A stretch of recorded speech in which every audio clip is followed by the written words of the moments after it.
আসসালামু আলাইকুম সবাইকে। জোর করে ভালোবাসা গল্পের 6 নম্বর পার্ট। তো বেশি কথা না বলে চলুন গল্প শুরু করা যাক। কলেজ শেষ করে বাড়ির দিকে রওনা হয়েছে রজনী। তার সামনে ভয়ানক রকমের মারামারি হচ্ছে। অনেকগুলো মানুষ গোল হয়ে দাঁড়িয়ে আছে। রজনীর দেখতে ইচ্ছে করলো কে কাকে মারছে। রজনীর কানের পাশ থেকে মানুষের কথা ভেসে আসছে, এমন মানুষের হাতে পড়েছে আর জান বের করে ফেলবে। বহুদিন তো ভাইকে এত চেতে দেখিনি। রজনী ভিড় ঠেলে সামনে এগিয়ে দেখলো একটা ছেলেকে প্রান্তিক মারছে। প্রান্তিকের পরনে সাদা শার্ট, ব্লু জিন্স, শার্টের হাতা গুটানো। তার সামনে থাকা ছেলেগুলোর কলার চেপে ধরে শুধু ঘুষি দিয়ে যাচ্ছে। প্রান্তিকের রক্তবর্ণ চোখ দেখে ভয় পেয়ে গেল রজনী। চোখ মুখ দিয়ে ঝাঁঝালো আগুন ঝরছে। ছেলেটার চোখ মুখে রক্তাক্ত হয়ে গিয়েছে, নাক দিয়ে রক্ত ঝরছে। রজনী অবাক হয়ে দেখছে, চারিদিকে কেউ আটকাচ্ছে না, কেউ কিছু বলছে না, মানুষ শুধু বলছে ঠিক হয়ে আছে। রজনীর ধারণা মানুষ প্রান্তিককে ভয় পায়, সেই ভয়ে কেউ এগোচ্ছে না। একটা মানুষ কতটা নিষ্ঠুর আর পাষাণ হলে মানুষকে এইভাবে মারতে পারে। একটু হাত কাঁপছে না। রজনী প্রান্তিকের অন্যরকম ভয়াবহ রূপ দেখে আতকে কেঁপে উঠলো। আদর জোরে মৃদু কম্পন শুরু হলো। চোখ দিয়ে পানি ঝরছে, বুক ধুকপুক করছে। সে রক্ত দেখতে পারে না, এমনি যেন মাথা ঘুরে পড়ে যাবে। প্রান্তিক যে ছেলেটাকে মারছিল তাকে এবার রোডে ফেলে দিল। পেটের উপর পা তুলে আঘাত করছে। ছেলেটা ছটফট করছে। এহেন দৃশ্যে রজনীর হৃদয় আহত হচ্ছে। এবার প্রান্তিক পেছন থেকে পিস্তল বের করে তাক করলো। রাগে কাঁপতে কাঁপতে বলল, জারোজার বাচ্চা, তুই যে অন্যায় করেছিস আমি ওই দিনে পুঁতে ফেলতে পারতাম, কিন্তু আমি চাইছিলাম জনসম্মুখে তোর জান নেব, যাতে আর 5 জন শিক্ষা নেয়। প্রান্তিক এবার ছেলেটার গলায় পা রাখলো। জুতার আঘাতে ছেলেটার জান এমনি এমনি বের হয়ে যাওয়ার মতো। রজনী এবার সহ্য করতে পারলো না, জোরে চিৎকার দিয়ে বলে উঠলো, ওনাকে ছেড়ে দিন, মরে যাবে, মারবেন না প্লিজ। ভয়ে কেমন গুটিসুটি মেরে গিয়েছে রজনী। প্রান্তিকের কর্ণকুহরে রজনীর কণ্ঠস্বর পৌঁছতেই প্রান্তিক গলা থেকে পা তুলে ফেললো। ভয়ে কাঁপতে থাকা রজনীকে দেখে পেছনে পিস্তল গুঁজে নিল প্রান্তিক। দ্রুত রজনীর কাছে গিয়ে ওকে ধরলো। রজনী তখনও অস্বাভাবিক ভাবে কাঁপছে। প্রান্তিক অস্থির হয়ে বলল, রজনীগন্ধা কি হয়েছে তোমার? রজনী জড়ানো কণ্ঠে বলল, মারবেন না প্লিজ। এটুকু বলে সেন্সলেস হয়ে গেল। ঢলে পড়লো প্রান্তিকের উপর। প্রান্তিকের বুকে রজনীর মাথা রাখা প্রান্তিক অগ্নিঝরা চোখে বলল, শুয়োরের বাচ্চা, তোকে জবাই দিতে মন চাইছে আমার, কিন্তু আমি মানুষ খুনি না। তোর জন্য ও এগেইন ভুল বুঝলো আমাকে। তুই 2টা অন্যায় করেছিস, 2টাই মহা অপরাধ। রজনীকে দেখে অশালীন কথা বলেছিস, যা সোজা এসে আমাকে কলিজায় আঘাত লেগেছে। সেই অপরাধে তোকে মারতে চেয়েছিলাম। তোকে মারতে দেখে রজনী ভয় পেয়েছে, আমাকে খারাপ ভাবছে। শ্রাবণ এগিয়ে এসে বলল, ভাই ভাবিকে হসপিটালে নিয়ে যান, আমি এর পুলিশের হাতে দিয়ে আসতেছি। প্রান্তিক রজনীকে পাজা কোলা তুললো। মানুষ কিছুটা আন্দাজ করতে পেরেছে মানুষের চোখ মুখে কৌতূহল দেখে প্রান্তিক বলল, আমি যে মেয়েকে বিয়ে করতে চলেছি সেই এই মেয়ে। সো এদিকে কেউ বাজে দৃষ্টিতে তাকালে বা বাজে ইঙ্গিত করলে অবস্থা খুব খারাপ হবে। প্রান্তিক কথাটি বলে রজনীকে কুলে তুলে নিয়ে হসপিটালে পৌঁছালো। রজনী বলছে, আমি কি মরে গিয়েছি নাকি বেঁচে আছি? এই মুহূর্তে কি আমি কবরের মাঝে আছি? চারিদিকে এত অন্ধকার কেন? গায়ের উপর সাদা কাপড় কেন? ওরা আমাকে মেরে ফেলবে, কেউ বাঁচাও আমাকে। চোখ বন্ধ করে অচেতন অবস্থায় বিড়বিড় করে যাচ্ছে রজনী।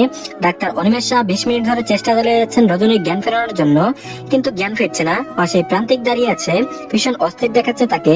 অস্থিরতার উপরে ঠোঁট দিয়ে নিচে ঠোঁট চেপে ধরে রেখেছে। জ্ঞান ফিরছে না দেখে চট করে বাইরে গেল প্রান্তিক। খুব বেশি টেনশন হচ্ছে তার। বেশি টেনশন হলে স্মোক করা লাগে।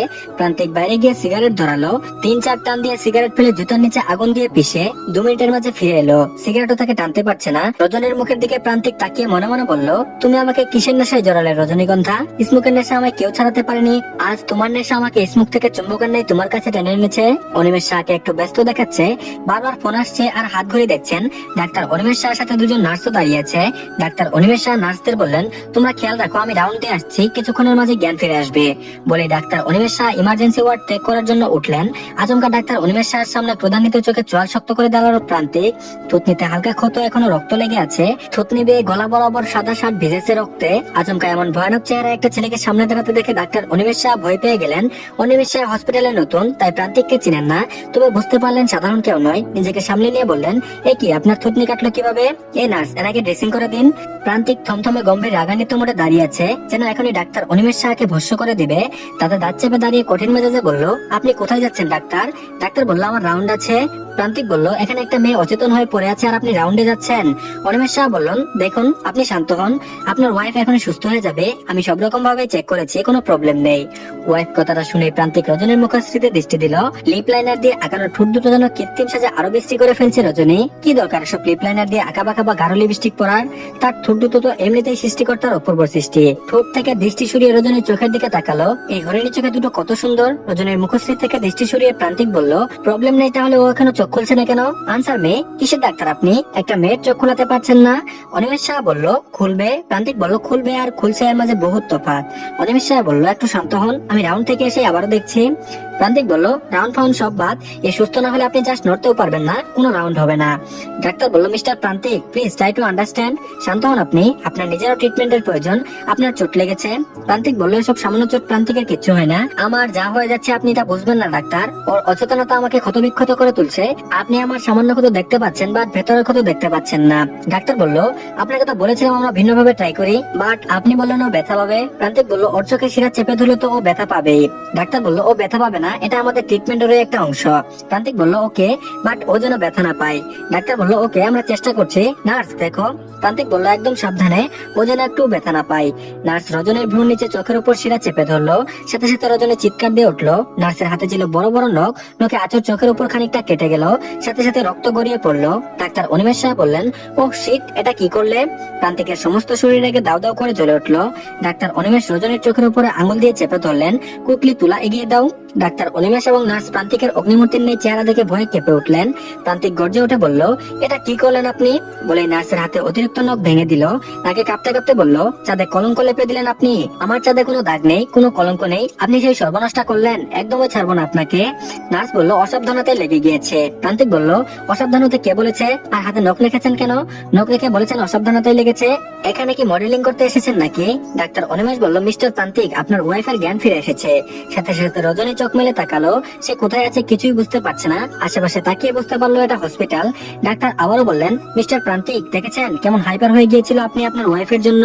নিন এবার তার পাশে আসুন, হেসে বসুন। প্রান্তিকের সে রাগান্বিত চেহারার সাথে সাথে শান্তশিষ্ট হয়ে গেল, সেই ভয়ানক চেহারা আর নেই। সাথে সাথে রজনীর দিকে তাকালো, রজনীও প্রান্তিকের দিকে তাকালো। ব্লু জিন্স, গায়ে সাদা শার্ট, হাতে ঘুরে, থুতনিতে কাটা দাগ, এই ভয়ানক দানবের নেই লম্বা ফসা ছেলেটাকে ডাক্তার তার স্বামী বলে আখ্যায়িত করছে কেন? এই খারাপ মানুষটা তার স্বামী হতে যাবে কেন? এই মানুষটাকে রজনী প্রচন্ড ভয় পায়, কারণ তার জীবনে এর আগে এত ভয়ঙ্কর মানুষ আর দেখেনি। প্রান্তিক রজনীর মাথায় হাত রেখে বলল, কেমন লাগছে তোমার? ভয় রজনীর ঠোঁট কাঁপছে, এখনই কেঁদে দেবে দেবে ভাব। প্রান্তিক বুঝতে পারলো রজনী ভয় পাচ্ছে। প্রান্তিক স্বাভাবিক সুরে বলল, এখন কেমন লাগছে?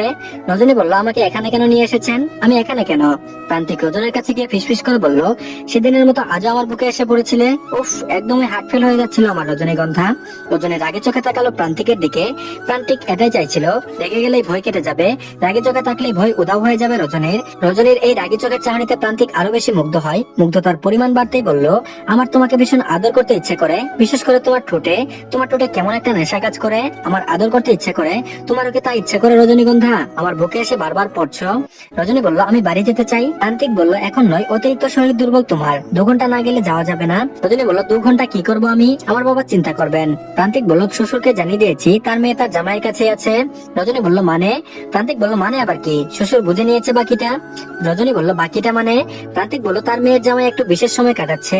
রজনী বলল, আপনি আমার বাবাকে এসব বলেছেন? প্রান্তিক বলল, বলিনি, তবে এখনই যেতে চাইলে বলবো। একজনকে দিয়ে খবর পাঠিয়েছি তুমি একটু কেনাকাটা করছো, খবরটা তোমার হয়ে দিয়েছে সে। রজনী বলল, অদ্ভুত। প্রান্তিক নার্সকে বলল, সরি ফর মিসবিহেভিয়ার, ওকে কেউ আঘাত করলে আমার বুকে এসে লাগে, আপনিও আর এমন বড় নখ রাখবেন না, এটা ভালো নয়। আর আমরা 2 ঘন্টা থাকবো, কেবিন দিন একটা রেডি করে 2 দিনের পেমেন্ট করে দিচ্ছি। নার্স কেবিন রেডি করে দিল। রজনী, প্রান্তিক আর শ্রাবণ কেবিনে বসে আছে। কিছুক্ষণ পর প্রান্তিক একটু বাইরে গেল। শ্রাবণ রজনীর দিকে তাকিয়ে বলল, ভাবি আপনি ভাইকে ভুল বুঝছেন, ভাই কিন্তু অনেক ভালো মানুষ। প্রান্তিক নেই এই সুযোগে রজনীর একটু সাহস হলো কথা বলার। রজনী ফুঁসে উঠে বলল, এই চামচা, আপনি এত চামচামি করেন কেন? রজনী বলল, কি আমাকে চামচা বললেন ভাবি? রজনী বলল, এই আমি আপনার কোন জন্মের ভাবি? খবরদার ভাবি ডাকবেন না। শ্রাবণ বলল, ভাবিকে কি ডাকবো? রজনী বলল, কিছুই না, গুন্ডা বদমাইশের মুখে কিছুই শুনতে চাই না আমি। শ্রাবণ বলল, দেবরকে এগুলো কি ডাকেন ভাবি? রজনী বলল, উফ, আবার ভাবি? আমি মরে গেলেও আপনার ভাইকে বিয়ে করবো না।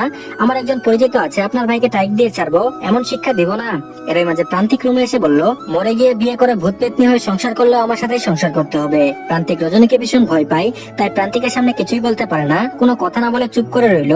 প্রান্তিক রজনীর পাশে বসে বলল, নিজের বোরকে কাকে দিয়ে টাইট দিতে চাও? পৃথিবীর কারো তো সেই ক্ষমতা নেই, চাইলে তুমি টাইট দিতে পারো।